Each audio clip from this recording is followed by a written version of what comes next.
Dear students, today we will discuss Deep Water by William Douglas. The story begins with the narrator recounting an incident that took place when he was only 10 and he had decided to learn swimming at YMCA pool in Yakima. Initially, he was worried when he stepped into the pool because it stirred unpleasant memories. Because when he was only 3 or 4, his father had taken him to a beach in California. The waves had knocked him over and he had been covered by water, and this experience had already filled him with a deep fear of water. The narrator felt this fear resurfacing at YMCA pool. But over some days, he overcame the fear by observing and imitating the actions of other boys who were also swimming. One day, he was sitting all alone by the side of the pool and waiting for others to turn up. He did not have the confidence to enter the pool alone. A huge boy of 18, he came in, picked him up, and threw him into the deep end of the pool. The narrator panicked as he sank to the bottom of the pool, but he kept his wits about him. He decided to push himself up to the surface when his feet hit the bottom and then paddled to the edge of the pool. Unfortunately, he came up slowly. He opened his eyes and he saw nothing but yellow water.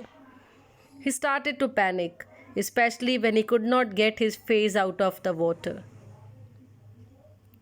As he sank slowly back down, he started to lose his breath and he was suddenly stiff with fear.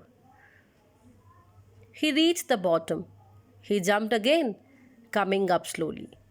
He was overcome with terror again and froze. He almost came up, but again went back under. Darkness surrounded him as he gave up the struggle to survive because he was exhausted, and death seemed to welcome him, and he became unconscious. The next thing that he knew, that he was lying beside the pool, vomiting the water that he had already swallowed. He had been pulled out of the water just in time. This incident left him feeling helpless, and from that day he developed a fear of water. As he grew older, this fear stayed with him and he ruined his fishing trips. It prevented him from the things that he enjoyed the most, like boating, swimming, canoeing. Finally, he made up his mind that he had to learn swimming, and for that, he hired an instructor also.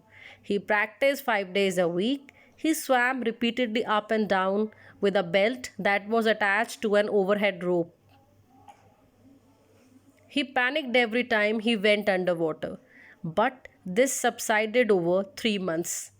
The instructor taught him to breathe and kick properly, and eventually he learned to swim without help. The narrator was overjoyed but wondered if he could swim alone without his instructor's support.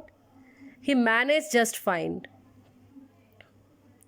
To curb his lingering doubts, he swam alone across Lake Wentworth and then across Warm Lake, which he had visited before. He did experience his old fear once, but he was able to ignore it. When he was able to swim across Warm Lake and back, he was so happy that he had already conquered his fear.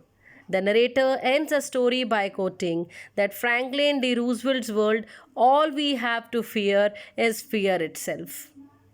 His near death experience had only made him stronger, and he finally felt free.